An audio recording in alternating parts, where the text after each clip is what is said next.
Hey, this is Dave Weiss, and I'm here in the presence of greatness, Jim Ridge from Dixie Restoration. And you heard me say it before, I'm a customer of Jim's. I love it. He is the gold standard when it comes to alternators and starters. Some of the nicest restored vehicles in the world will have a Jim Ridge alternator and starter. And when you look at them, you can see the attention to detail that Jim's going to point out. And there's no mistaking a Jim Ridge alternator from anybody else's restoration. So Jim, what are we looking at here? What do you want to go through? Well, Dave, before we get into that, I want to give props to my partner. It's a Dixie Restorations couldn't function without Thomas Livingston, my partner. I make them look right. Thomas makes them work. So yeah, I met Thomas today. He's a gentleman. He just had to step out to go work on some alternators. So what we're doing here is we're contrasting a little bit the difference between the cases. After '69, Chrysler went to a dual brush system and a flat pack electronic voltage regulator, and that forced a change in the way they were assembled. So you notice again here, your horizontal brush stayed the same on both cases, but the vertical brush is no longer grounded in the 70 model year and up cases. So you can see that's a distinct difference between the two cases. So that's an easy way to spot it. If you're at swap meets looking for your right alternator, you may want to look for those positions. So what do we have here? So this is a 1968, the one on the right. 65. Or, sorry, 65. Yep, and it is what they call a single field alternator because the other brush is grounded to the case. Right, and this one here, as we can see, is a 1969 casting. Looks like a December, so this would make it a 1970 part. Correct, and it is a dual field. Dual field. So let's talk about that date wheel just for a second. So when you're looking for an alternator and you want to get the proper date, there's a number of things that you have to put together. So you have your casting wheel at the back. So this looks like it's a full calendar. So being let's call it a December of '69, what year or what month of car would this be found in, Jim? Are you looking at a February, March, or is it as quick as a January? Typically, there were a month or two.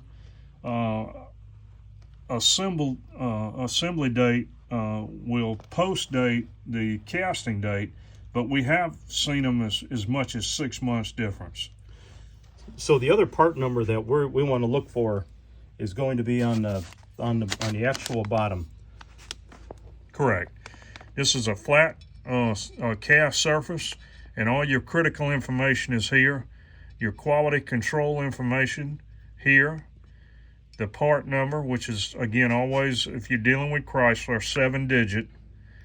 And then the week of the year that this piece was assembled and the year itself. 8th week of 70. So if you remember, on the date wheel was a full December.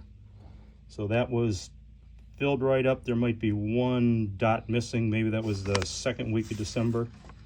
Hard to say, they're not always consistent. So you're right. That thing was a couple months later. It's ready to go into a vehicle. So tell me a little bit about that. What appears to be dye? Is that what is that indicating?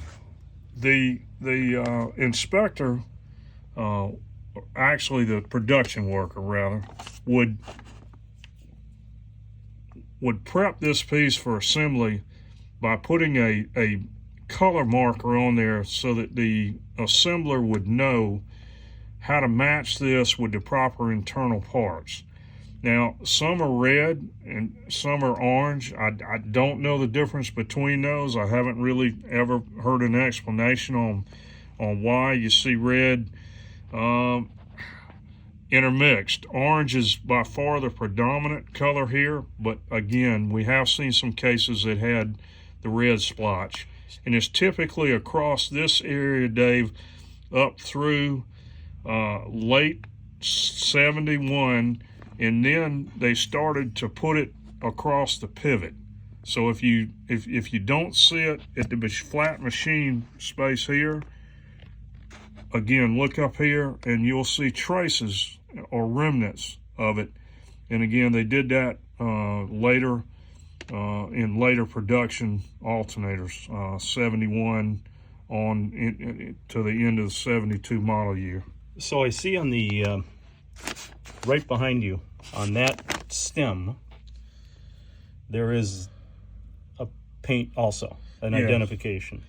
This told the assembler what the amperage output was for this particular rotor. If I turn this, you look inside, and I know this is difficult to see for y'all, but the depth of winding here would give a skilled assembler an idea of the amperage. But if you had someone that's just starting out or maybe not familiar with the way that the rotor actually functioned, they need a cue to tell them which case goes with which rotor or vice versa. So they put a paint mark on the stem so that they knew that 172 being a 37 amperage output alternator required a red stem versus a yellow stem or green stem. Yeah, so I notice in a contrast here, we have this looks like it's a green.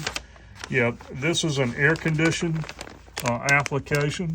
So this is original, this has not been apart? Doesn't No. look like it's been rebuilt ever through a blasting cabinet or anything?